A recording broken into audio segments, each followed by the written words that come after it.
Hi everyone. Today I am going to demonstrate the test to detect the strabismus. Here I am not having a real patient, so I am going to do the demonstration with just a normal person. So first I am going to observe the direction of deviation. So main thing is, before going to the any management part, first thing is we need to recognize what type of strabismus the patient is having. Look straight. So ask the patient to look straight, and I am observing the position of the eyeball, whether any deviation is noticed. So here you can see there is no deviation seen in this patient. So this patient is an ortho. Suppose if anyone is having tropia, then you can see the eyeball moving in a different direction. For example, if this eyeball focusing in the temporal side, the person is having the exodeviation. If this eyeball is focused towards the nasal, then the patient is having esodeviation. If the eyeball is moving upwards, the patient is having hyper, and if the eyeball is moving downwards, the patient is having hypotropia. So here in this case, there is no deviation observed, so this patient is an orthotropic patient. So next I am going to do the cover test in order to reveal any latent deviation the patient is having. Then nothing but phoria. Look straight. So for doing the cover test, ask the patient to look straight for distance, and I am covering this eye.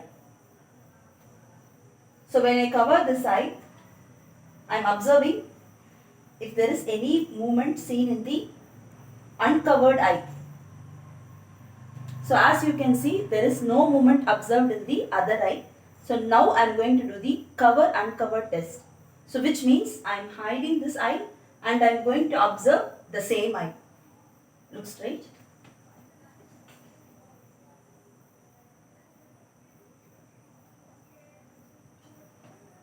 So same way, there is no movement happening to the same eye. So the patient is not having any deviation. He is an ortho patient. So next I am going to do the alternate cover test. So this test is very essential to break the fusion in order to obtain any latent deviation. So look straight. I am now going to occlude your eye. Simply just look straight.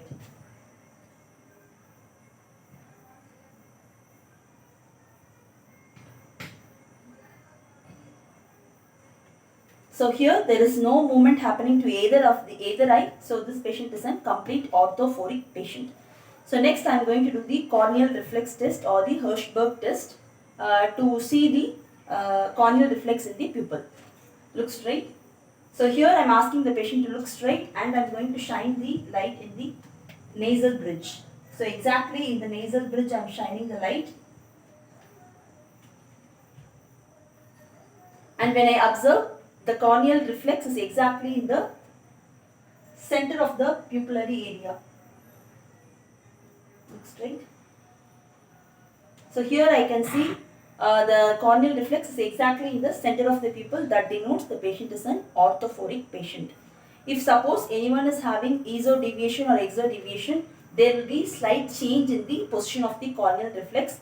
Suppose if the patient is an eso, then the corneal reflex will be shifted towards the temporal side.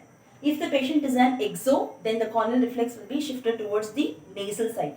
In this patient, there is no such corneal reflex changes. So exactly I can see it in the center of the pupil. So this patient is an ortho. And next is committancy. Since the patient is an ortho, no need to check the committancy because he is not having any deviation. If the patient is having deviation, then in all the case, in the all the 9 cardinal case, there will be equal amount of deviation, that is the committancy. So hence I conclude that this patient is a complete ortho. He is not having any phoria or tropia. So this patient is a complete orthophoric patient. Thank you.